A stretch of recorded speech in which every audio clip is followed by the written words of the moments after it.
Bénis Dieu en l'acclamant, en poussant des cris de joie. Bénis le Seigneur en l'acclamant et en poussant encore des cris de joie.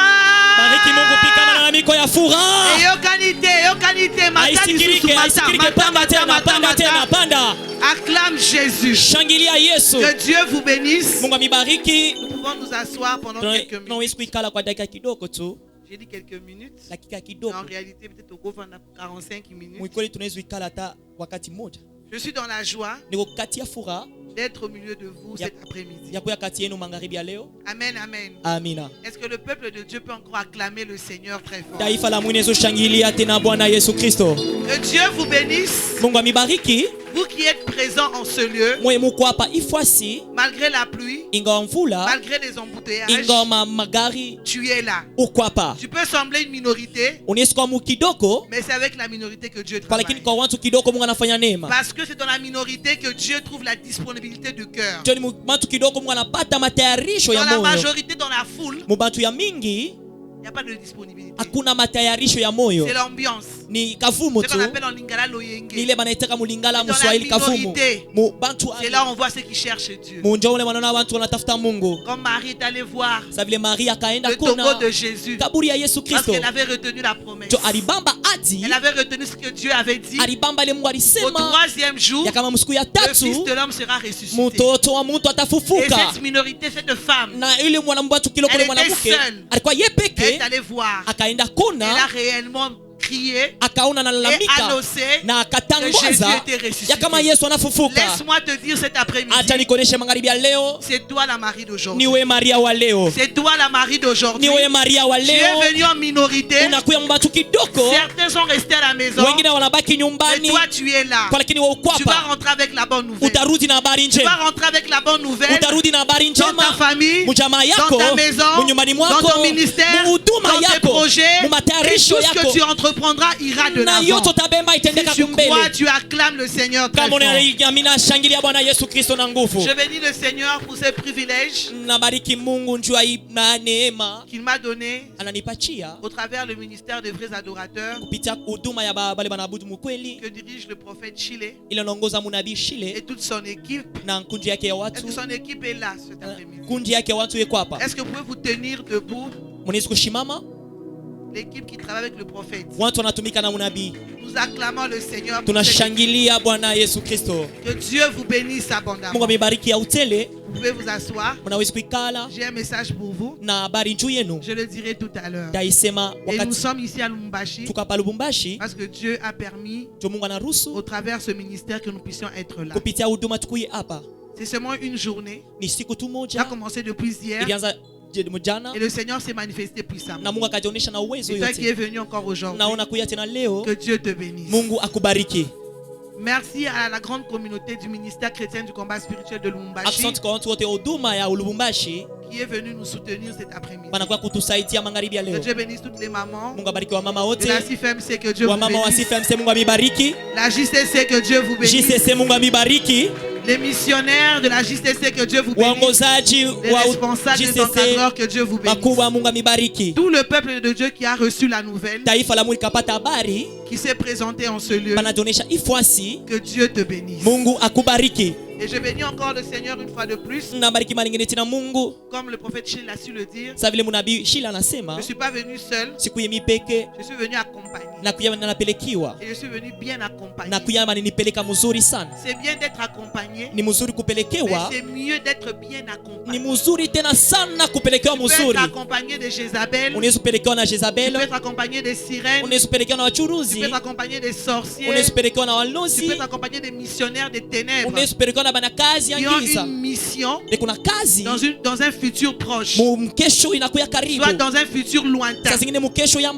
Quand tu es accompagné, tu penses que tout va bien. Et à un moment donné, lorsque la personne commence à accomplir sa mission, tu vois que ta vie commence à être détruite. Mais quand tu es bien accompagné, la destinée est garantie.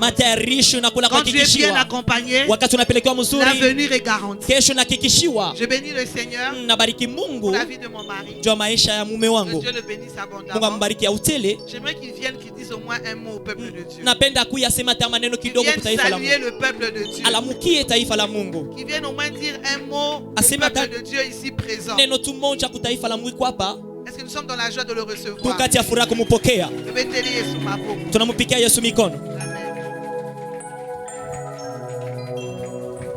Alléluia. Amina.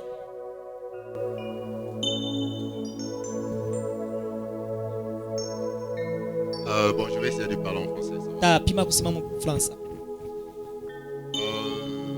Premièrement, je vais dire merci à Dieu. Le Dieu de papa et maman Olangi, qui nous a permis de venir à Lubumbashi pour répondre à l'invitation du prophète Chile. Et je remercie le prophète Chile. Normalement, quand quelqu'un contacte ma femme, c'est qu'on fait qu'on prie d'abord. Et quand il y a de ressentiment, après la prière, je dis toujours à ma femme, on n'accepte pas l'invitation. Mais avec le prophète Chile, quand il a contacté madame, on a prié sur ça. Il n'y avait aucune doute, il n'y avait pas de raison. Et je dis à madame, c'est ce que Dieu veut. Quel que soit ce qu'on a comme responsabilité, on doit aller à Lubumbashi. Et c'est que je peux vous assurer que par la grâce de Dieu, ça c'est juste le début. On le fera encore plus et plus. Je sais que c'est une surprise, je suis désolé. Et à la fin, je remercie ma femme. Je dis toujours que je suis ce que je suis aujourd'hui par la grâce de Dieu. Mais ma femme aussi a beaucoup contribué. Je rends grâce à Dieu. Et je sais qu'aujourd'hui nous tous nous serons bénis. Parce que le message d'aujourd'hui sera très fort. Je suis heureux. Ma femme est heureuse. Et que Dieu vous bénisse.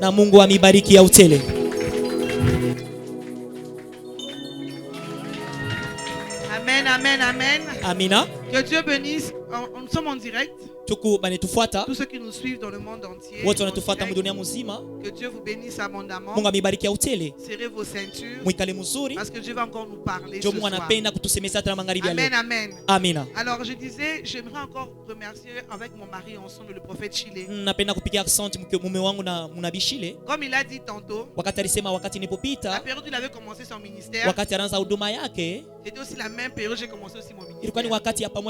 L'adoration. Déjà à la JCC au ministère chrétien du combat spirituel, j'ai commencé à servir dès l'âge de 11 ans. À la JCC junior avec les petits de l'Ecodim.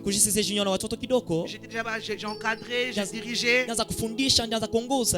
À la chorale. Et je prêchais, je modérais déjà. Donc j'étais déjà une servante de Dieu consacrée, messagère de Jésus-Christ. Mais quand Dieu m'a dit, il est temps maintenant que tu bénisses aussi l'église corps du Christ, que tu ne sois pas seulement dans votre carré de la JCC, tu vas écrire des chansons, tu feras des albums, tu organiseras des conférences, et je vais t'utiliser puissamment. Et quand j'ai commencé vers 2014, 2013, 2014, 2015, et quand j'ai commencé à recevoir des invitations dans les églises, le prophète Chile a eu à m'inviter, je crois, 2 ou 3 fois. Et comme il a dit tantôt, il m'avait invité, c'était une conférence, ils avaient loué une salle là. Il y avait un problème de son. Effectivement, je me fâchais beaucoup. Mais je bénis Dieu parce que Dieu utilise mon mari, parce que cet esprit de colère est si lango. Il y a des délivrances qu'on reçoit, pas parce qu'on a chassé les démons, mais parce qu'on a rencontré la bonne personne. Aujourd'hui, délivrance n'a pas été nyoso. Parce que dans le couple, on se complète. Et j'étais vraiment fâché. Mais ce que je retiens, Ils avaient cru en mon ministère. Moi aussi j'avais cru en leur ministère. Et ce que je peux dire au prophète Chile ce soir, il a commencé, à un moment donné Dieu l'avait tellement élevé. On a vu comment Dieu commençait à l'utiliser puissamment. Et puis à un moment donné, comme j'ai toujours dit, tout ministère rencontre toujours une zone de turbulence. On monte, et puis j'arrive à un moment donné, il y a une zone de turbulence. Et là le Seigneur nous visite. Comme notre maman venait de le dire, il nous brise, il nous façonne. Laisse-moi te dire, prophète Chile, on a parlé de ça avec mon mari. Et quand on priait, aujourd'hui, même certains de tes collègues peuvent se moquer de toi. Aujourd'hui, alors qu'on voulait venir, vous les bandits, il y avait des appels. Il y a de l'eau partout. Est-ce que ça va marcher? J'ai dit à mon mari, à l'époque quand les réveils avaient commencé, il y avait des croisades en plein air. On a vu les Jimmy Swaggart en Afrique, en plein air, en train d'enseigner, d'évangéliser. Et la pluie tombait. Les gens étaient dans la joie de se mouiller. Malgré la pluie, on adorait, on louait. C'est seulement les chrétiens d'aujourd'hui. Tellement qu'on est devenu charnel. On regarde la pluie, on va se mouiller, on est bien habillé. Mais à l'époque, on était en plein air. On était dans la joie. Et danser, louer sous la pluie. Qu'est-ce qui peut nous empêcher d'aller danser, d'aller louer, d'aller écouter la parole sous la pluie? Prophète Chile, aujourd'hui, Dieu est en train de remonter ton ministère. Ça semble comme si rien ne marche. Mais laisse-moi te dire, dans quelques mois, ce ministère aura encore sa deuxième gloire. Ce ministère aura encore sa deuxième gloire. Car la Bible dit, la gloire de la deuxième maison sera plus grande que la première. Ce que Dieu va faire durant la deuxième gloire va dépasser celle de la première gloire. Il y a eu des zones de turbulence. Il y a eu des combats. C'est Dieu qui avait permis. Il a voulu t'enseigner quelque chose. Il a voulu te briser. Il a voulu te façonner. Après cela, tu deviens maintenant un nouvel homme. Un homme nouveau. Et c'est le départ vers la deuxième gloire. Il y aura des conférences. Il y aura des croisades. Il n'y aura plus de place. Vraiment que les gens vont accourir pour écouter la parole, pour être enseignés, pour être visités. Retenez cet après-midi, avant la fin de cette année, il y aura des conférences, il y aura des croisades qui seront organisées par le prophète. Et le nombre de personnes sera le double de ceci, le triple de ceci. Et Dieu va encore faire de grandes choses. L'équipe qui travaille avec le prophète, que Dieu vous bénisse pour votre loyauté. Dans les moments difficiles, on connaît les meilleurs amis. Dans les moments de turbulence, que l'on sait reconnaître qui est réellement la personne que Dieu a mis à mes côtés. Puisque vous êtes restés là, le Seigneur ne vous abandonnera pas. Continuez à rester là. Continuez à prier. Restez à la chambre haute. Comme les disciples. Et maintenant ce jour-là, le jour de la Pentecôte, ils étaient tous unis dans la prière, dans la chambre haute. Et tout à coup, il y a eu un grand bruit. Il y a eu un grand bruit. Il y a eu un grand bruit. C'est-à-dire à parler en langue. Après ce jour-là, c'était un nouveau départ. Les 12 disciples avaient monté de dimension. Les 12 disciples ont commencé à évangéliser comme jamais auparavant. Restez dans la prière, dans la chambre haute. Restez loyal. Ce Dieu-là ne vous abandonnera pas. Il fera encore de grandes choses. Ainsi dit l'Éternel. Que Dieu soit loué. Je bénis encore le Dieu de papa et maman Langi. Le Dieu de mes parents. Si nous sommes ce que nous sommes aujourd'hui, parce que nous sommes dans l'alliance. C'est Dieu qui a fait avec nos parents. Continue à faire dans nos vies. Hier, lorsque nous sommes arrivés, merci beaucoup à l'équipe de l'accueil. On est vraiment très bien installés. On nous a très bien accueillis. On est très bien logés. Que Dieu bénisse l'équipe d'accueil. La nuit, on a commencé à prier avec mon assistante. On a fait une adoration. Je lui ai dit ceci. Moi, ce que j'ai appris de ma mère, c'est la reconnaissance. La reconnaissance d'abord à Dieu. On va adorer le Seigneur. On va être reconnaissant. Parce que je vois comment est-ce que ce Dieu est en train d'accomplir ses promesses dans nos vies. Dieu qui m'avait dit, tu vas me servir. Je vais t'élever. Tu sillonneras le monde. À l'époque, on était tout petits. On voyageait avec nos parents.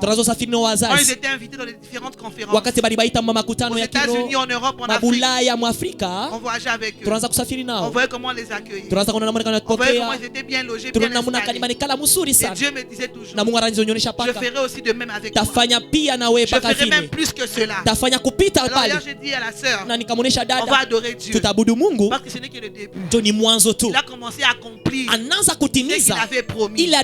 Aujourd'hui, on vient ici, on est bien accueillis. On est logé dans des maisons qu'on n'a pas achetées, dans des maisons qu'on n'a pas construites. Ce n'est que la grâce de Dieu. Disons merci au Seigneur. Plus tu es humble, Dieu va t'élever. Et quand tu es un homme de Dieu, je pense que tout ce que tu as comme gloire, cela vient de toi. C'est le début de ta chute. Mais quand tu mets toujours Dieu en avant, tu mets toujours Jésus en avant, il va continuer à t'élever. Lorsque tu es reconnaissant, que Dieu nous bénisse. Oui, bien aimé dans le Seigneur, nous sommes ici à l'académie de surnaturel.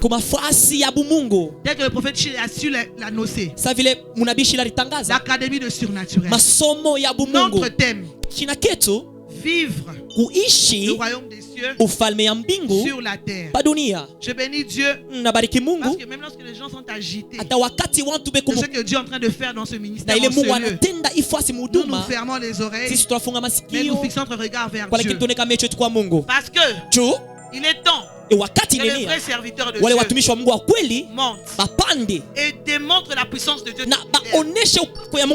et démontrent la puissance de Dieu sur la terre. Alors, quand le prophète est en train de parler, il y a beaucoup d'hommes de Dieu qui ont ouvert des portes en allant s'attacher aux choses du monde. À cause de la convoitise, ils se sont attachés aux œuvres de la chair. Et ils ont ouvert des portes. Ils ne sont plus attachés à Dieu.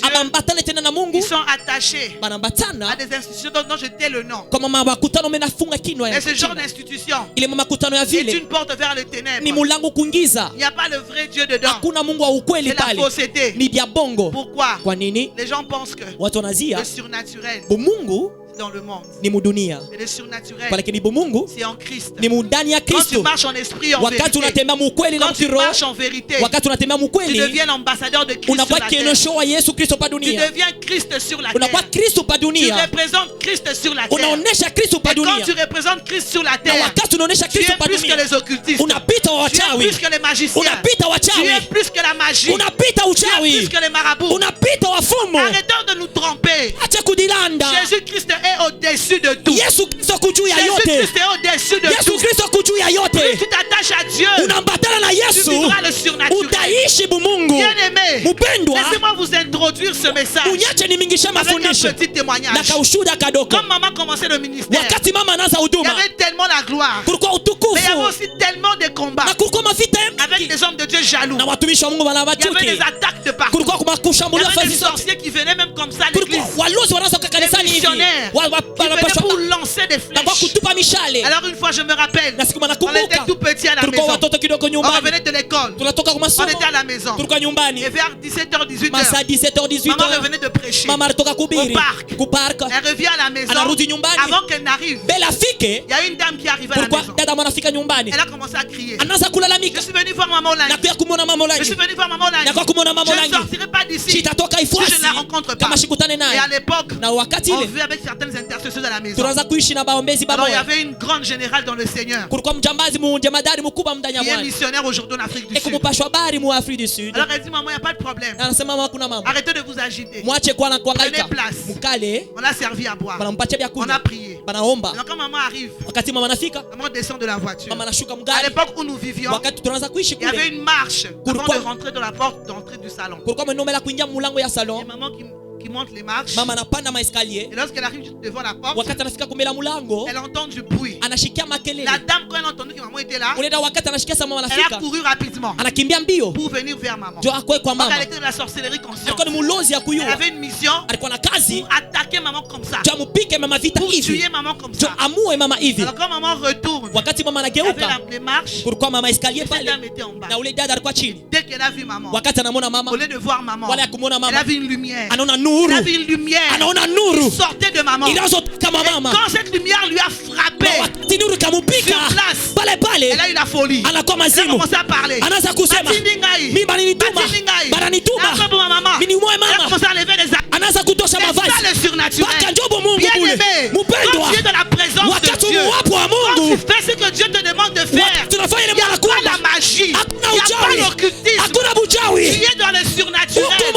Les anges de l'éternel, ce n'est pas des fables, c'est la vérité.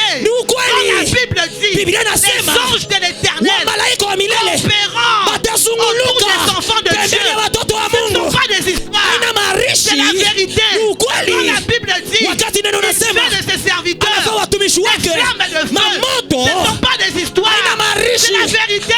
Mais cela est possible quand tu demeures au pied de Jésus, dans la présence de Dieu. Quand tu refuses de te compromettre avec la magie n'a rien, l'occultisme n'a rien. Jésus au-dessus de tout, au-dessus des marabouts, au-dessus des féticheurs. Tu veux vivre le surnaturel, attache-toi à Dieu, attache-toi à Dieu, demeure dans sa présence et tu vivras le royaume de Dieu sur la terre. C'est à ce moment-là que les païens diront c'est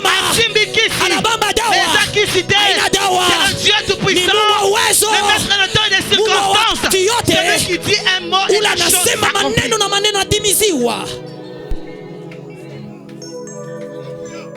Nous les chrétiens, des fois, on ne connaît pas qui nous sommes en Christ. On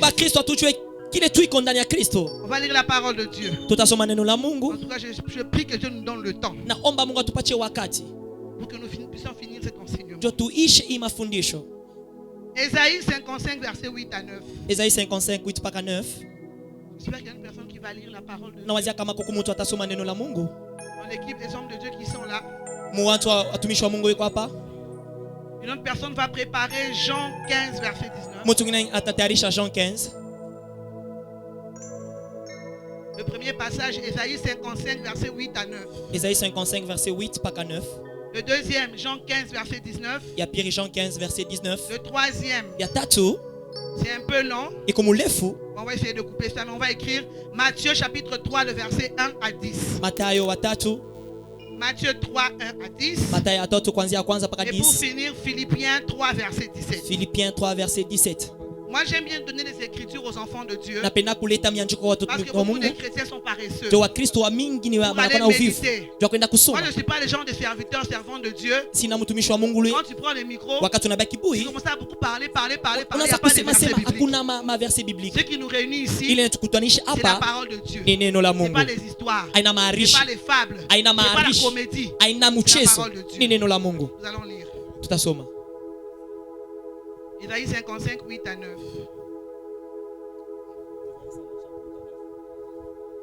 Je lis la parole de Dieu. Ésaïe chapitre 55, le verset 8 à 9. Car mes pensées ne sont pas vos pensées, et vos voix ne sont pas mes voix, dit l'Éternel. Nous acclamons la parole. Autant les cieux sont élevés au-dessus de la terre, autant mes voix sont au-dessus de vos voix, et mes pensées au-dessus de vos pensées. Acclamons la parole de Dieu. Jean 15, verset 19. Jean 15, verset 19. Jean 15, verset 19. Si vous étiez du monde, si vous étiez du monde, le monde vous aimerait. Ce qui est à lui, mais parce que vous n'êtes pas du monde, Amen. et que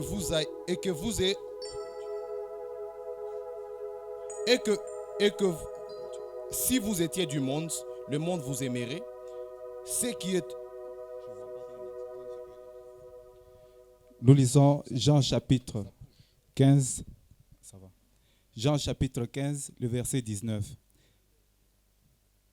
Si vous étiez du monde, le monde aimerait ce qui est à lui. Mais parce que vous n'êtes pas du monde... Mais qu'est-ce qui se passe? Le téléphone ici bouge. Ah, le téléphone, ok. Ça bouge. Oui, consacré, tu peux lire. Ça bouge, ça saute.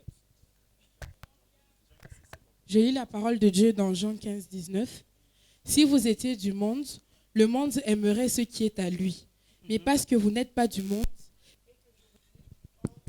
et que je vous ai choisi du milieu du monde, Amen. À cause de cela, le monde vous hait, parole du Seigneur. Amen. On acclame la parole de Dieu. On va lire Matthieu 3, 1 à 10. On peut être un peu dynamique. Celui qui trouve, il lit. Matthieu 3, 1 à 10. Alors qu'on est en train de lire, une autre personne va préparer Philippiens 3, 17. Matthieu 3, 1 à 10, je lis au nom de Jésus. En ce temps-là, parut Jean-Baptiste, prêchant dans le désert de Judée. Il disait, « Repentez-vous, car le royaume des cieux est proche. » Jean est celui qui avait été annoncé par Isaïe, le prophète, lorsqu'il dit, « C'est ici la voix de celui qui crie dans le désert. Préparez le chemin du Seigneur, aplanissez ses sentiers. » Jean avait un vêtement de poil de chameau et une ceinture de cuir autour de ses reins. Il se nourrissait des sauterelles et de miel sauvage. Les habitants de Jérusalem, de toute la Judée et de tout le pays des environs du Jourdain se rendaient auprès de lui et confessant leurs péchés, ils se faisaient baptiser par lui dans le fleuve Jourdain. Mais, voyant venir à son baptême beaucoup de pharisiens et des sadducéens, il leur dit, « Race de vipères, qui vous a appris à fuir la colère à venir ?» Verset 8. « Produisez donc du fruit digne de repentance et ne prétendez pas dire en vous-même, nous avons Abraham pour père, car je vous déclare que ces pierres-ci, Dieu peut susciter des enfants à Abraham. » Verset 10. « Déjà, la cognée est mise à la racine des arbres.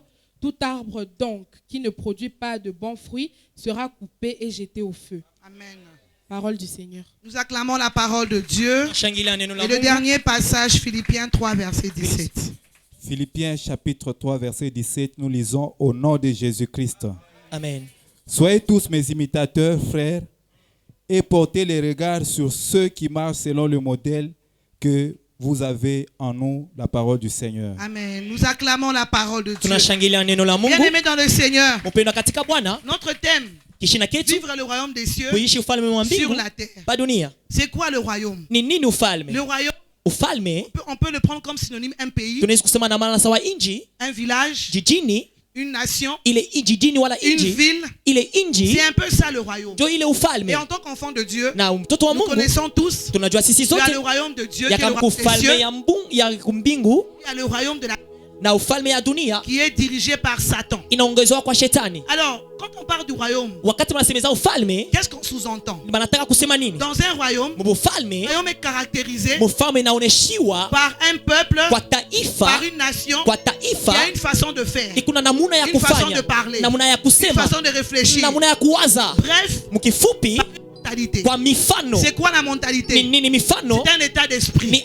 Donc ce qui caractérise un peuple, c'est sa mentalité, sa façon de parler, sa façon de s'habiller, sa façon de danser. Quand vous partez au sud, les Sud-Africains, quand eux ils dansent, ils sautent souvent, c'est avec les pieds, et ils soulèvent les jambes. Ça c'est leur culture. C'est comme ça qu'on peut déterminer que le peuple sud-africain a l'habitude de danser. Quand vous venez en Afrique centrale, surtout en RDC, hanche. Que les Congolais dansent. Que les Africains dansent. Cela veut dire quoi? Sur leur façon de danser. C'est leur façon de faire. Donc pour pouvoir identifier que cette personne appartient à ce royaume, appartient à ce pays, c'est par sa façon de parler, sa façon de réfléchir, sa culture, sa façon de penser.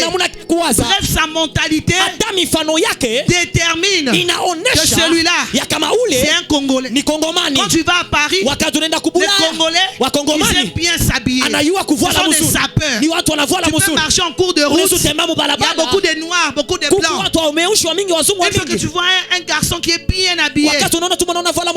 Azobak. Congolais. N'est-ce pas? C'est ce qui est en train de caractériser un royaume. Alors nous, enfants de Dieu, on doit aussi avoir une mentalité. Et lorsqu'on nous regarde, du coup on doit nous reconnaître. Du coup on doit nous identifier.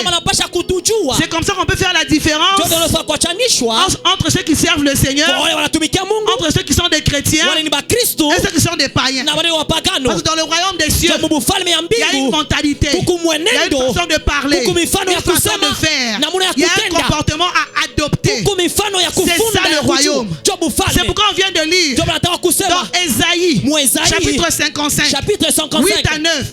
Qu'est-ce que Dieu dit? Mes voix ne sont pas vos voix, mes pensées ne sont pas vos pensées. Que cela veut dire? Nous sommes nés sur cette terre. Ici nous sommes des passagers. Cette terre appartient à quelqu'un, à Satan, celui qui gère le monde avec ses acolytes. Mais Dieu nous a envoyés ici. Nous sommes des pèlerins, nous sommes des missionnaires. Un jour on ira au ciel. Mais qu'est-ce que Dieu nous demande? Vivons ici dans ce royaume qui ne nous appartient pas. Nous devons maintenant le représenter sur cette terre. Nous devons vivre comme lui. Nous devons amener le royaume des cieux ici sur cette terre. C'est pourquoi il dit: mes pensées ne sont pas vos pensées, mes voix ne sont pas vos voix. Parce que nous ici dans le monde, lorsque nous naissons, même ici en Afrique, lorsqu'on grandit, surtout à l'époque, lorsqu'on ne connaissait pas le Seigneur, nous avons reçu une éducation, une façon de parler, une façon de faire. Et à l'époque on ne connaissait pas Dieu. Et cette éducation souvent était contraire à la parole de Dieu, souvent était contraire au royaume des cieux. On a grandi comme ça, avec des voix différentes, avec des pensées différentes, avec des mentalités différentes. Maintenant, une fois que tu donnes ta vie à Christ, tu deviens enfant de Dieu. Ça veut dire que tu as quitté un royaume pour aller de l'autre côté. Et quand tu arrives là-bas, il y a une autre mentalité, il y a une autre façon de parler, de réfléchir, de se comporter. C'est pourquoi Dieu nous dit: nos pensées ne sont pas ses pensées. Et il rajoute encore dans le passage qu'on vient de lire: nous sommes dans ce monde, nous vivons dans ce monde. Mais pourquoi on nous haït? Parce que étant dans ce monde, Dieu nous a choisis. Laisse-moi te dire ce soir, puisque tu es venu ici, Dieu t'a choisi.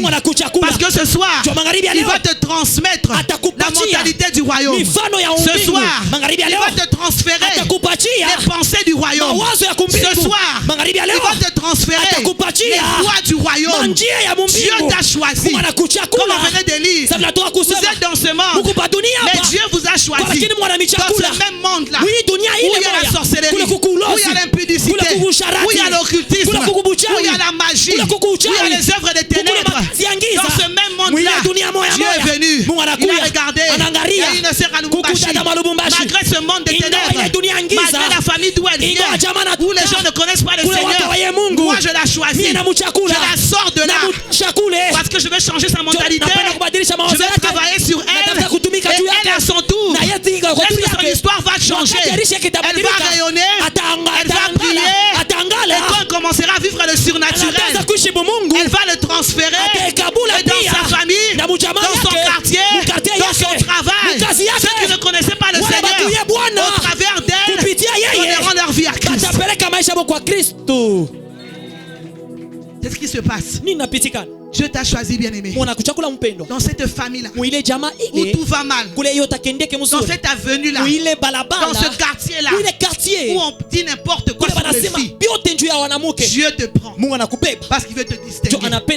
Dieu te choisit. Bien-aimé dans le Seigneur, ce soir, j'aimerais t'encourager. Toi qui nous suis en live maintenant, j'aimerais t'encourager. Ne te décourage pas. Que personne ne te sous-estime. Parce que comme tu es déjà en Christ, même si tu ne vois pas encore clair, même s'il y a encore des problèmes, laisse-moi te dire que Dieu t'a choisi.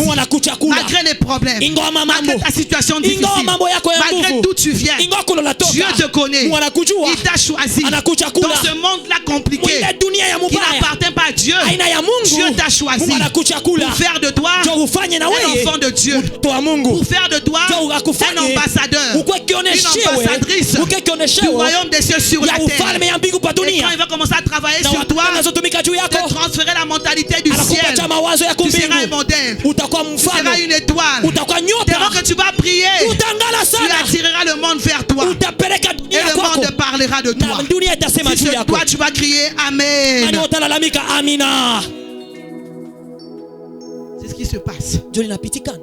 Alors, par rapport au passage que nous venons de lire, qu'est-ce que Dieu nous dit encore? Non seulement qu'il nous a attirés, il nous a choisis, il nous donne un exemple. Jean-Baptiste. Jean-Baptiste est celui qui préparait le chemin de Jésus. Bien aimé dans le Seigneur, laisse-moi te dire une vérité qui va peut-être te choquer. La venue de Jésus était d'amener le royaume des cieux sur terre. Dans l'Ancien Testament, on a vécu le royaume des cieux à une certaine dimension. C'était un peu limité. Pourquoi je le dis? Les prophètes dans l'Ancien Testament, vous devez passer par eux. Il y avait seulement une catégorie de personnes qui entendaient Je me trompe? Dans l'Ancien Testament, il n'y avait qu'une catégorie de personnes qui pouvaient entrer dans le temple, aller parler à Dieu. Disait, il revenait pour annoncer au peuple de Dieu. Le peuple de Dieu dépendait des prophètes, des hommes de Dieu. C'est-à-dire quoi? Il vivait la gloire de Dieu. Il vivait le royaume des cieux, mais par l'intermédiaire des hommes de Dieu. Il devait attendre que les prophètes parlent, que les hommes de Dieu parlent. Il devait attendre que Moïse parle, qu'Élie parle, qu'Élisée parle. Dans le Nouveau Testament, quand Dieu a regardé, malgré tout ce qui s'est passé là-bas, dans l'Ancien Testament, les gens ne comprennent pas toujours. Je dois envoyer mon fils. Il doit se faire chair. Il doit descendre sur la terre. Aller vivre avec les humains pour leur montrer comment vivre le royaume des cieux sur la terre. Maintenant Jean-Baptiste, comment il a préparé? Il crie, répandez-vous, le royaume des cieux, le royaume des cieux est proche. Le royaume des cieux c'est qui? C'est Jésus lui-même. Il devait venir pour te montrer comment vivre avec un pécheur, comment aimer un pécheur, comment évangéliser un pécheur. Dans l'Ancien Testament, quand tu péchais, on devait te lapider. Dans l'Ancien Testament, lorsque tu faisais du mal, quand tu étais en colère, il ouvrait la terre et la terre avalait les enfants de Dieu. Au Testament, Dieu dit, je change de méthode. Je suis un Dieu compatissant, dans la colère, riche en bonté, un Dieu plein de compassion. Il j'envoie mon fils qui doit aller mourir pour aller sauver. Mais avant de mourir, il doit enseigner comment faire descendre le royaume des cieux sur terre, comment vivre le royaume des cieux sur terre. Alors Jean-Baptiste commence à crier, répentez-vous. Ça veut dire quoi? Vous qui pensez mal, vous qui réfléchissez comme l'Ancien Testament, il est temps de changer. Parce qu'il y a un homme qui est en train de venir. Quand il va venir, si tu as l'ancienne mentalité, on va comprendre réalité. Parce que là-bas, Moïse avait dit, on va lapider. Et quand lui va venir, il va dire, pardonnez. Qui es-tu pour juger? Quel message contradictoire. Jean-Baptiste, il criait, répentez-vous. Il y a un homme qui arrive, c'est le royaume des cieux lui-même. Il va descendre sur la terre. Il arrive. Et puis il va très loin. Il parle aux pharisiens. Parce qu'il savait. Ceux-là sont des religieux. Ceux-là sont des incrédules. Il dit, vous, pharisiens, bande de vipères. Il les parle durement. Répondez-vous. Parce qu'il savait que les pharisiens allaient être les premiers à s'opposer à Jésus. Parce que les pharisiens, ils avaient la loi de Moïse, ils avaient la loi de l'Ancien Testament, l'ancienne mentalité. Ils leur ont dit, ouvrez vos cœurs, apprêtez vos pensées, parce que vos voix ne sont pas celles de Dieu. Vos pensées ne sont pas celles de Dieu. Dieu envoie son Fils avec une nouvelle méthode, avec une nouvelle onction. Préparez-vous. Préparez-vous.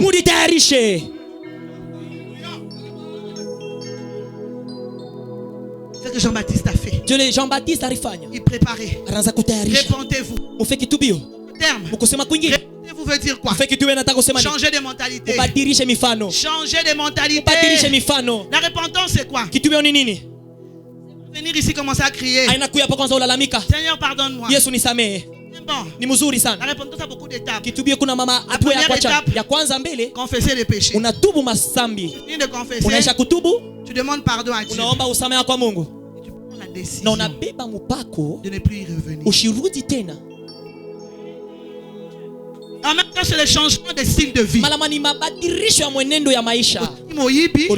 Tu étais voleur, tu avoues ton péché, tu confesses ton péché, tu demandes pardon et tu prends la résolution de quitter la mentalité du vol pour venir ici au royaume de Dieu où on ne vole pas, où on est sérieux.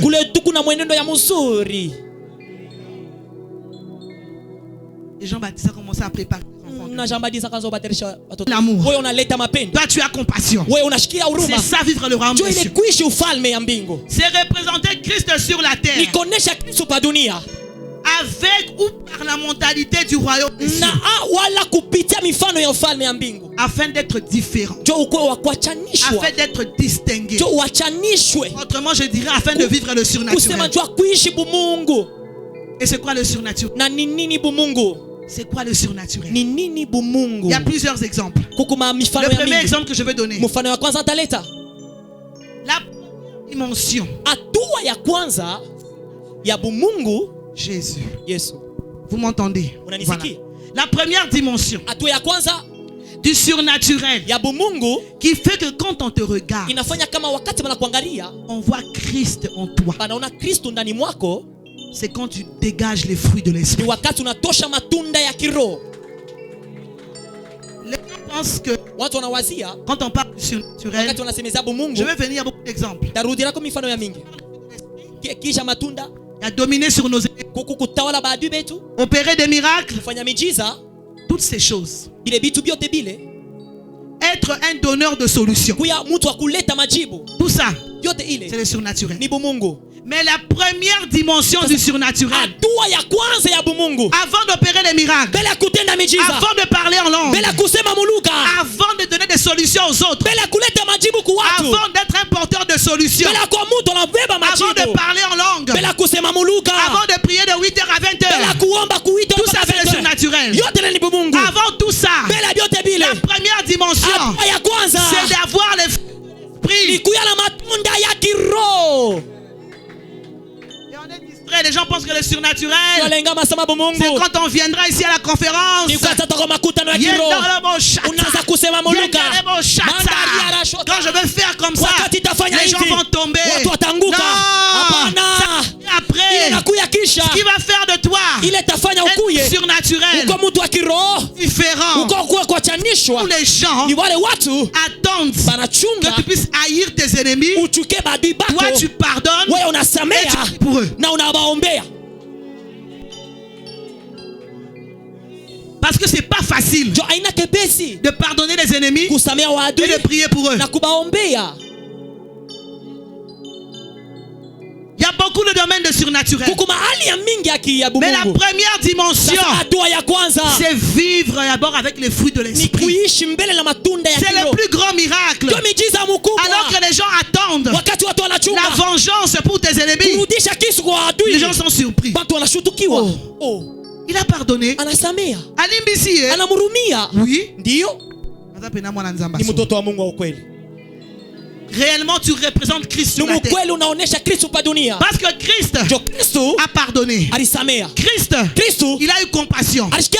Mais nous, souvent, on pense que faire descendre le royaume des cieux sur terre, c'est opérer seulement des miracles. Chose qui n'est pas faux.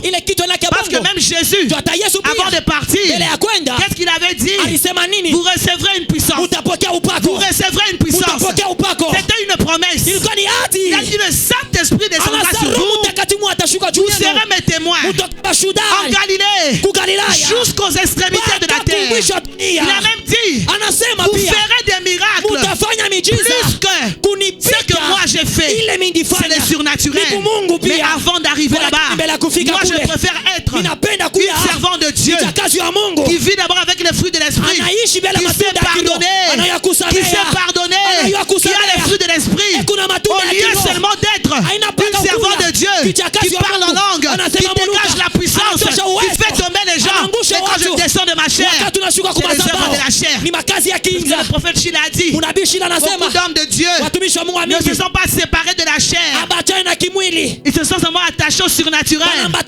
Les miracles, la puissance. Parce que l'être humain est toujours attiré vers ce qui brille, en fait. Ce qui attire à l'œil nu. Là-bas, il y a des miracles. Là-bas, les gens tombent. Là-bas, les gens guérissent. Là, les gens vont aller. Mais moi, je préfère être une chrétienne qui vit avec les fruits de l'esprit, qui craint Dieu. Et quand on me regarde, on voit Christ devant de moi. Et quand je m'élève, lorsque je domine sur les démons, il suffit que je parle. Parce que je suis un enfant de Dieu. La Bible me dit, il m'a donné le pouvoir de marcher sur les serpents, sur les scorpions, et rien ne pourra me nuire. La même Bible me dit, qui est une montagne devant je dois dominer. C'est ça le surnaturel. Je dois dominer sur les œuvres des ténèbres. Je dois opérer des miracles à la maison. Mon petit frère est malade. Moi-même, j'entre dans la chambre, j'impose les mains et je prie pour mon petit frère. Et il y a la guérison. C'est ça le surnaturel. Il y a plusieurs dimensions. Mais la première dimension, les fruits de l'esprit.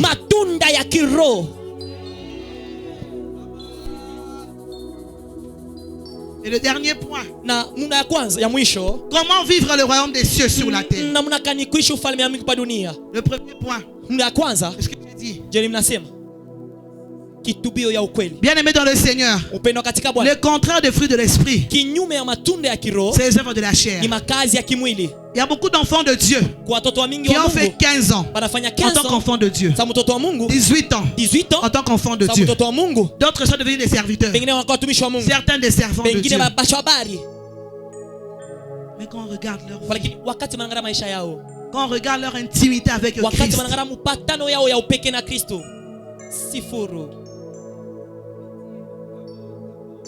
c'est pourquoi la Bible me dit que sert-il à l'homme de gagner tout ce monde, de gagner les acclamations, de gagner les éloges, de gagner tout ce que le monde peut te donner et de perdre ton âme.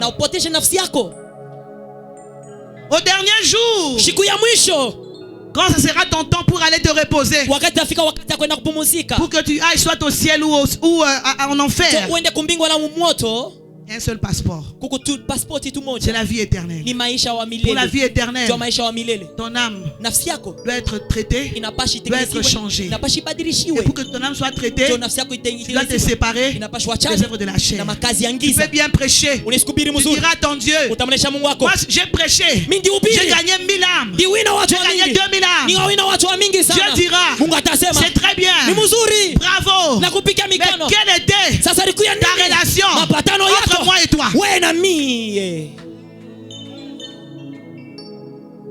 Quelle était ta relation?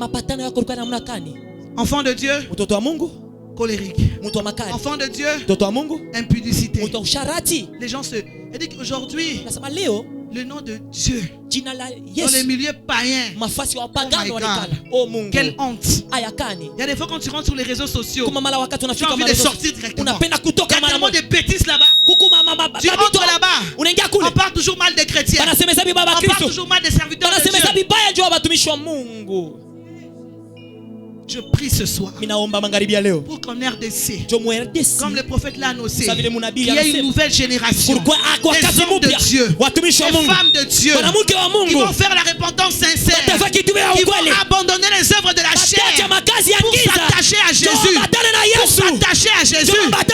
au pied de Jésus, rester en intimité pour réellement vivre le surnaturel. Prions pour le Congo. Prions pour les hommes de Dieu. Il y a un mouvement qui est entré pour distraire. Et aussi, il y a des enfants de Dieu qui sont devenus des fanatiques, qui encouragent même les hommes de Dieu dans des bêtises. Le dimanche passé, j'ai prêché dans notre ministère à Kinshasa. Je préfère être entouré dans mon entourage par des personnes qui savent me dire la vérité en face. Et d'avoir des flatteurs. Et maman Sayondete, Nicolas Sayo. Non! Viens me dire, maman, ça tu prêches bien. Mais ce jour-là, tu as mal parlé à la sœur. Tu l'as blessé. Ce qui tue les hommes de Dieu, c'est l'entourage des flatteurs, l'entourage des fanatiques. Et c'est pourquoi vous voyez aujourd'hui beaucoup d'hommes de Dieu, beaucoup de femmes de Dieu continuent et sombrent encore dans les ténèbres. Parce qu'il y a des hommes qui les conduisent dans ça. Je prie ce soir que tu sois une chrétienne, un chrétien. Tu es auprès d'un leader, apprends à dire la vérité avec beaucoup d'humilité, avec beaucoup d'amour. Conseil, dis la vérité, ça peut le sauver. La vraie repentance. Bien aimé, pour vivre le royaume des cieux, la vraie repentance. Changeons de mentalité. Changeons de mentalité, bien aimé. Deuxième chose, on doit se débarrasser en renversant les pensées, les raisonnements, les habitudes de ce monde. Comme c'est écrit dans 2 Corinthiens, chapitre 10, le verset 3 à 5. 2 Corinthiens, chapitre 10, le verset 3 à 5. On va lire, c'est très important. Je suis en train de chuter. Il ne reste que 2 points. Le deuxième point pour vivre le royaume des cieux, après la repentance, qui était le premier point, le deuxième point, en se débarrassant et renversant les pensées, les raisonnements, les habitudes de ce monde. 2 Corinthiens, chapitre 10, le verset 3 à 5. 2 Corinthiens chapitre 10, 3 à 5, nous lisons au nom de Jésus-Christ. Amen. Si nous marchons dans la chair, nous ne combattons pas selon la chair, car les armes avec lesquelles nous combattons ne sont pas charnelles, mais elles sont puissantes par la vertu de Dieu pour renverser les forteresses. Nous renversons les raisonnements et toute hauteur qui s'élève contre la connaissance de Dieu, et nous amenons toute pensée captive à l'obéissance de Christ, la parole du Seigneur.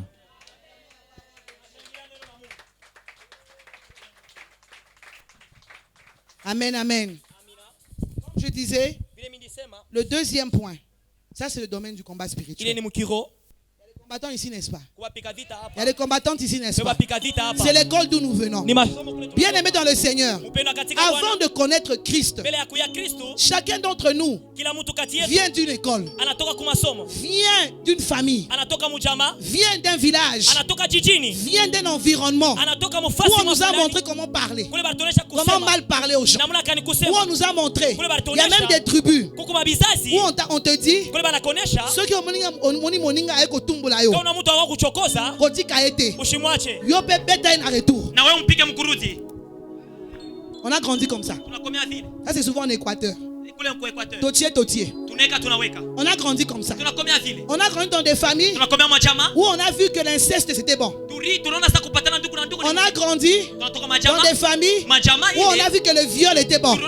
Ce qui n'était pas normal est devenu normal. On a grandi dans des environnements où on a vu des choses compliquées. Dans des familles où le divorce est normal. On a grandi comme ça. Tout ça c'est quoi? Ce sont des mentalités, une façon de faire, une façon de parler.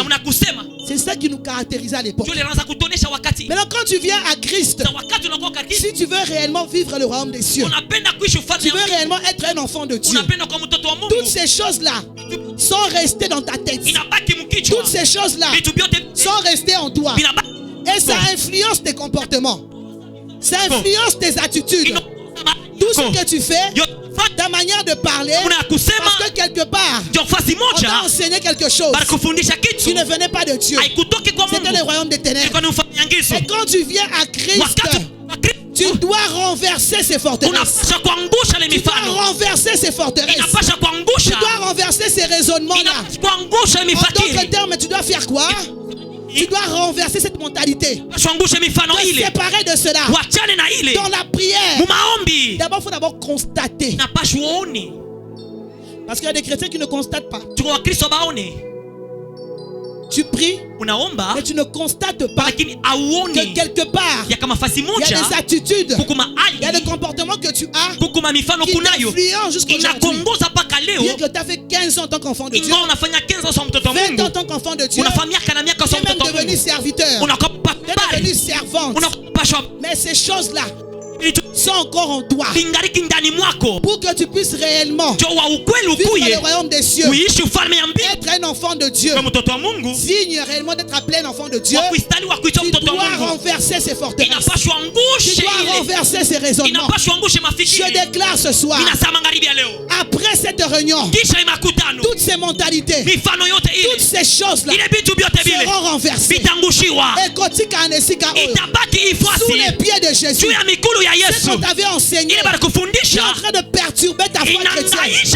Tout ce qu'on t'avait dit là-bas, ce qu'on avait prononcé sur toi, dans cette famille, tout le monde doit divorcer. Dans cette famille, les gens ont des diplômes universitaires difficilement. Ça, c'était à l'époque. C'était l'ancienne mentalité. C'était le royaume des ténèbres. Maintenant, aujourd'hui, je ne suis plus n'importe qui. Je suis un enfant de Dieu. Je connais la parole. J'ai été enseigné. Je renverse ces choses. Je renverse ces raisonnements. Et je le cloue à la croix. Sous le pied de Jésus. Je déclare, c'est moi qui va créer une nouvelle histoire dans ma famille. Je déclare que c'est moi qui va créer une nouvelle histoire dans cette famille. Parce que les gens n'avaient pas l'information. Les gens divorçaient. Les gens mouraient du cancer. Moi, ça ne sera pas mon cas. Ça ne sera pas mon cas. Dans le royaume des cieux, il y a un homme qu'on appelle Jehovah Rapha. Il guérit le cancer. Il guérit le sida. Il nous amène dans le surnaturel. Dans le royaume des cieux, il y a un homme qu'on appelle Jehovah Jireh. Il pourvoit tous nos besoins. Même s'il y avait la condamnation au blocage, cela est renversé au nom de Jésus. Moi je crée mon histoire. Et à partir de moi, toute ma famille sera libérée. Toute ma famille sera délivrée. Tout mon quartier sera délivré. Bien-aimé, quand tu renverses ces raisons, Tu as fait 20 ans dans une façon de faire les choses. Il y a des familles où consciemment comme ça, ils savent que il y a l'oncle qui doit coucher avec cette cousine. Quand il va finir là-bas, il va aller coucher là-bas. C'est connu. Et puis ils trouvent ça normal. Non! Dans le royaume des cieux, il n'y a pas l'inceste. Dans le royaume des cieux, il n'y a pas le viol. Dans le royaume des cieux, il y a de l'ordre. Il y a la bénédiction. Il y a la délivrance.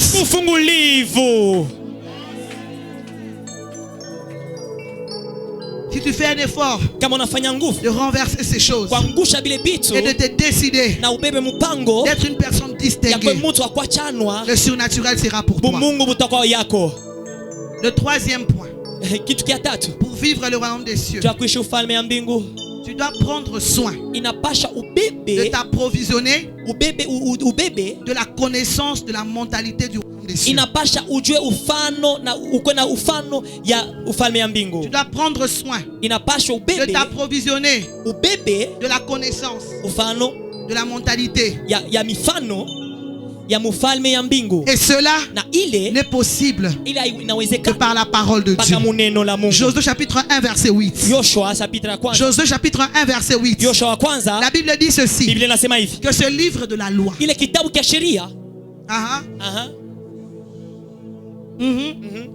médite le jour et nuit. C'est alors que tu auras du succès. Du succès. Une personne qui a le succès, c'est une personne surnaturelle. Une personne qui fait les choses pas comme les autres. Tu es dans le surnaturel.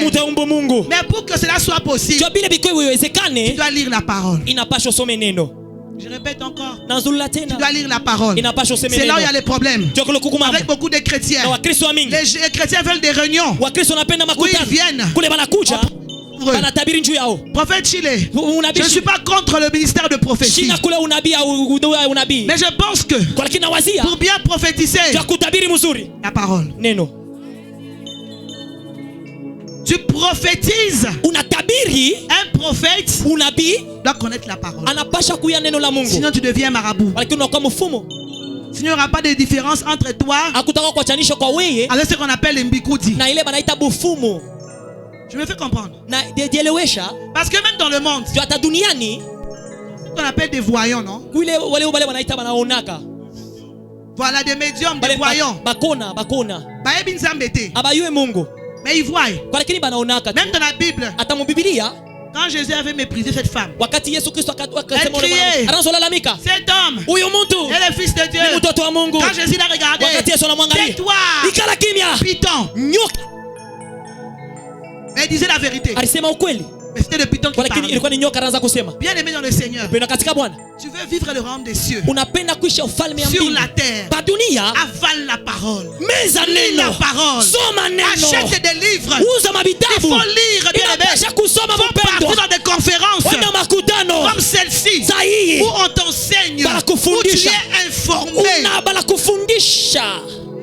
Vous savez, prophète, pourquoi les faux prophètes se jouent des enfants de Dieu? Ce sont les enfants de Dieu qui ne sont pas enseignés.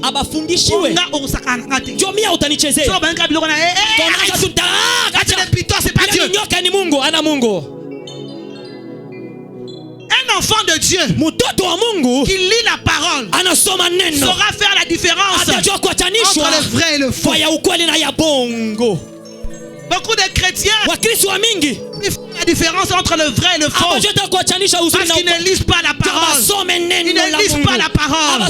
Bien aimé dans le Seigneur, tu veux vivre le surnaturel, lis la parole, bien aimé. Avale la parole. Les démons ne joueront pas avec toi. Les faux prophètes ne joueront pas avec toi. Les sorciers ne joueront pas avec toi parce que tu es informé et tu connais la parole. Même parole quand tu le connais.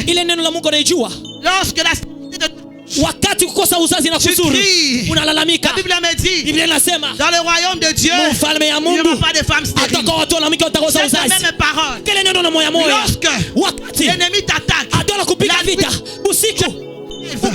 T'as des oppressions. Tu te réveilles. La Bible dit désormais, ils ne tiendront devant de moi. Ils me feront la guerre. Ils me verront former des projets.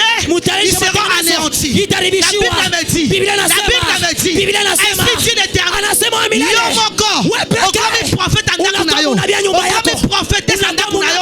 Parce que tu connais la parole.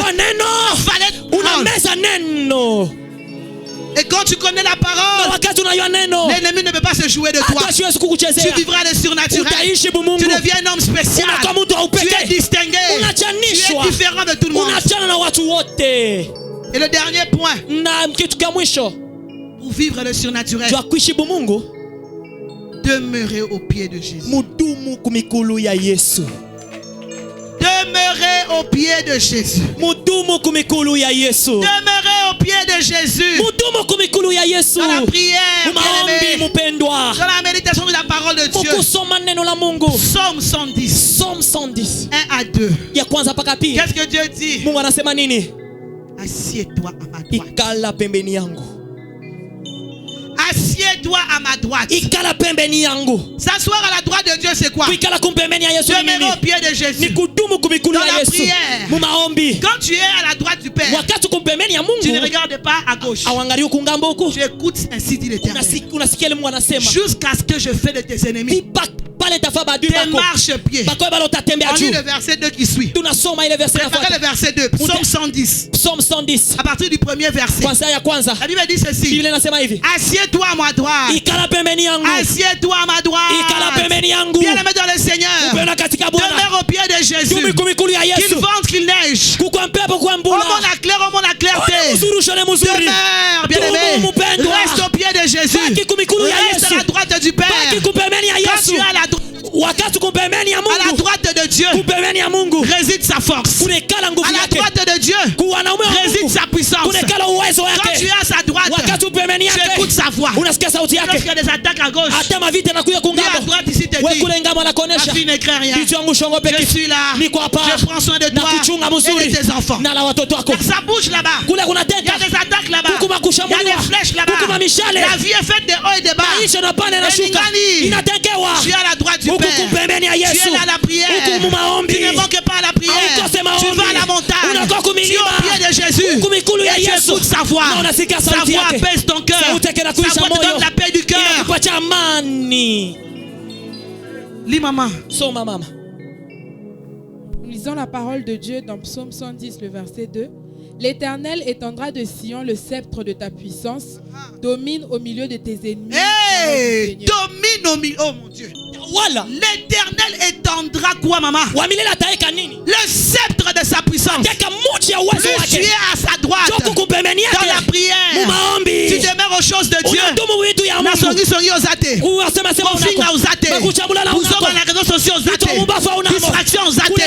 Tu es au pied de Jésus. Tu es au pied de Jésus. Quand Dieu te regarde, il est satisfait. Il étendra le sceptre de sa puissance. Et lorsqu'il étend, même dans la vie comme ça, lorsque le roi prend le sceptre à Tomboliango, ça dit beaucoup. C'est le dernier mot. C'est le mot final. C'est la puissance. Quand tu es au pied de Jésus, il étendra le sceptre de sa puissance. Et lorsqu'il étend son sceptre, tu es dans le surnaturel. Ils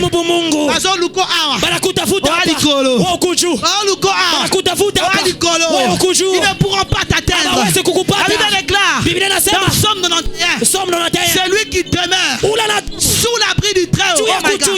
C'est lui qui demeure sous l'abri du Très-Haut. Repose à l'ombre du Tout-Puissant. Repose à l'ombre du Tout-Puissant. 1000 tombent à ta gauche, 10 000 à ta droite. Tu ne seras pas atteint. De tes yeux seulement, tu verras la rétribution des méchants. Demeure à la droite du Père. Demeure dans ma coloyesu. Demeure sous l'abri du Très-Haut. Lorsque tu demeures, les lions vont venir. Et lorsqu'il viendra, il rencontrera le lion de la tribu de Juda. Quand tu demeures au pied de Jésus, lorsque la maladie va venir, il rencontrera Jéhovah Rapha. Lorsque les problèmes vont venir, il rencontrera le juge. Ah oui, bien-aimé, je le déclare ce soir. Après cette conférence, si tu acceptes ces choses, si tu acceptes ces conditions, tu demeures au pied de Jésus. Quand ils viendront t'attaquer, tu seras une flamme de feu. Ta maison, ta famille, ta chambre, flamme de feu. Ils seront confondus parce qu'ils verront le surnaturel. Dans ton travail, tes ennemis, dans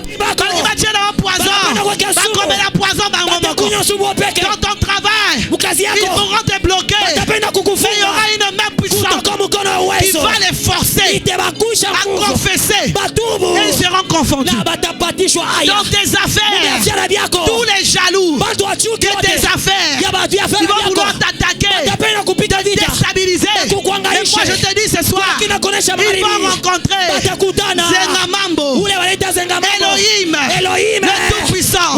Et ils seront confondus. Qu'il y a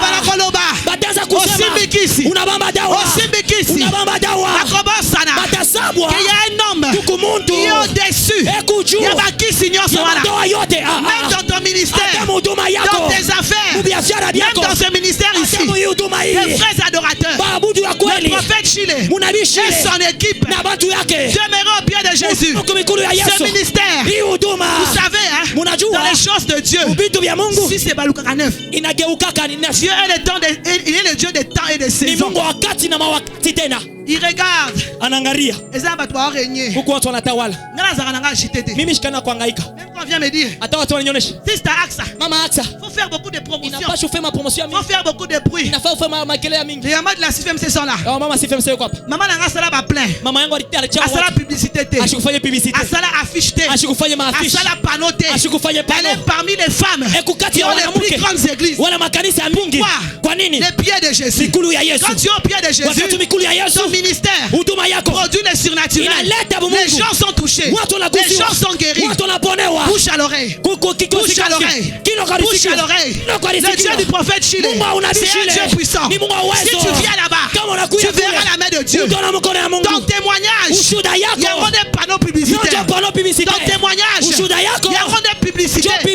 Viens la mettre dans le Seigneur. Attachons-nous à Dieu. Quand tu t'attaches à Dieu, si c'est au Balukanen, il y a certaines personnes, certains ministères, j'ai toujours dit, ça c'est leur temps, c'est leur saison. Je ne suis pas jalouse, je les encourage, je prie pour eux. Il va arriver aussi un temps, ça sera mon tour, ça sera mon tour. On parlera aussi de moi. J'attends mon tour au pied de Jésus. J'attends ma saison au pied de Jésus. Il n'y a pas à forcer. Il n'y a pas à forcer.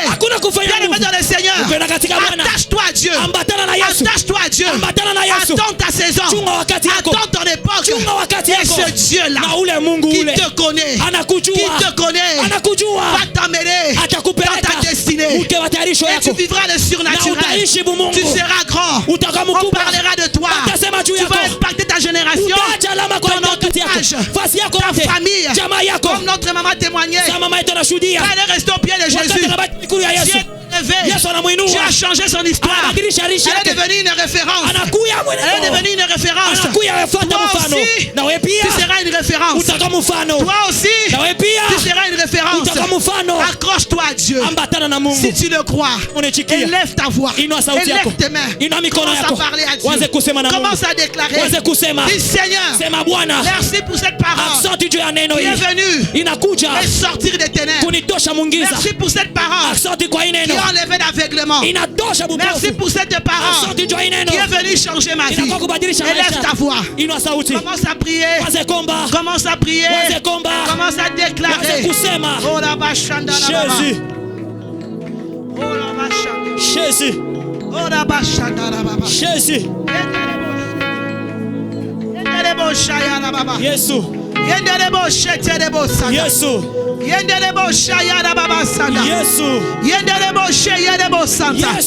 Alors que tu élèves tes mains, alors que tu parles, tu dis merci à Dieu. En même temps, tu déclares sur ta vie. Tu dis à partir d'aujourd'hui, je suis dans ce monde, mais pas de ce monde. Dieu m'a choisi pour être un ambassadeur de Christ, pour être une ambassadrice de Christ. Je suis appelé à représenter Christ sur terre. Ma vie peut être un témoignage. Dieu m'a appelé pour impacter ma génération. À partir d'aujourd'hui, je vais impacter ma vie. Je vais impacter ma famille. À partir d'aujourd'hui, je vis dans le surnaturel. À partir d'aujourd'hui, je ne suis plus n'importe qui. Dieu m'a choisi. Même dans ce monde-là, dans cette famille-là, où il y a l'impudicité, où il y a la malédiction, comme un Gédéon. Quand Dieu a choisi Gédéon, Gédéon a dit, moi vaillant héros, la famille d'où je sors, Dieu n'a pas besoin de connaître d'où tu viens. Dieu te connaît. Malgré cette origine des ténèbres, cette origine difficile, Dieu te connaît. Dieu te connaît. Et il t'a choisi pour vivre le surnaturel. À partir de toi, toi qui me suis en ce moment, tu peux être en Afrique, tu peux être aux États-Unis, au Canada, en Europe. Laisse-moi te dire, Dieu t'a appelé pour le représenter sur terre. Merci Seigneur Jésus. L'Esprit de Dieu me convainc de te conduire dans cette prière. Élève tes mains et déclare après moi. Seigneur Jésus, j'ai écouté ta parole et j'ai compris. Pour être un enfant de Dieu, pour te représenter sur cette terre, pour être membre du royaume des cieux, je dois me débarrasser de la mentalité du monde, des œuvres des ténèbres, des œuvres de la chair, pour m'attacher aux œuvres de l'esprit. Maintenant même, je viens renoncer aux œuvres de la chair, à tout ce qui m'empêche de vivre le surnaturel, à tout ce qui m'empêche de vivre comme un enfant de Dieu. Je me sépare de cela. Je renverse ces forteresses. Je renverse cette mentalité de ténèbres. Élève ta voix, commence à prier. Élève ta voix, commence à prier. Sépare-toi de ces choses. Jésus. Jésus. Jésus.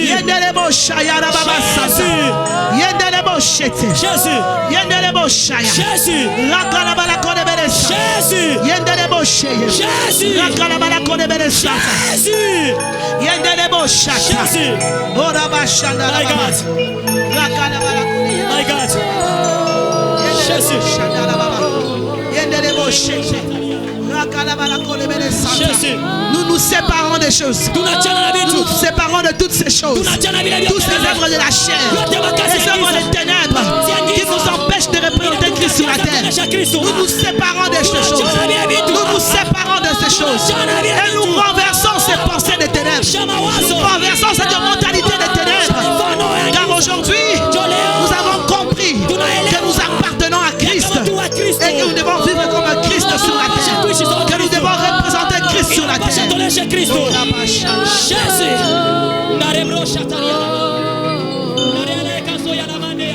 Merci Seigneur Jésus. Tu vas encore faire cette prière. Tu vas lever tes mains. Seigneur Jésus, encore une fois de plus, merci. Merci pour ta parole. J'ai compris. J'ai compris que je ne suis pas n'importe qui. Tu m'as appelé pour te représenter sur cette terre. Cela est possible avec la mentalité céleste. Cela est possible avec la méditation de ta parole. Cela est possible si je reste à tes pieds. Et cela est possible par le Saint-Esprit. Esprit Saint, Esprit Saint, descends Viens. Viens me saisir. Viens me saisir. Viens toucher mes pensées. Viens changer ma mentalité. Mets en moi le fruit de l'esprit. Que je parle selon l'esprit. Que je réfléchisse selon l'esprit. Que j'entende la voix de l'esprit. Élève ta voix, l'esprit de Dieu est déjà là. Alors que tu l'invoques, il est déjà là. Alors que tu l'invoques, il est déjà là. Il te touche maintenant. Il te touche maintenant. Il saisit tes pensées maintenant. Il saisit tes pensées maintenant. Il saisit tes pensées maintenant. Il saisit ta mentalité maintenant. Toi qui avais une mentalité de vengeance, l'esprit de Dieu met l'amour. Toi qui avais la haine, l'esprit de Dieu met la compassion, l'amour. Toi qui avais les œuvres de la chair, désormais, c'est les œuvres de l'esprit. L'humilité, la paix, la joie, l'amour, l'obéissance, la tempérance. C'est ça les œuvres de l'esprit qui fera ce que les gens disent. Réellement tu es un enfant de Dieu. Réellement tu es un serviteur de Dieu. Réellement tu es une servante de Dieu.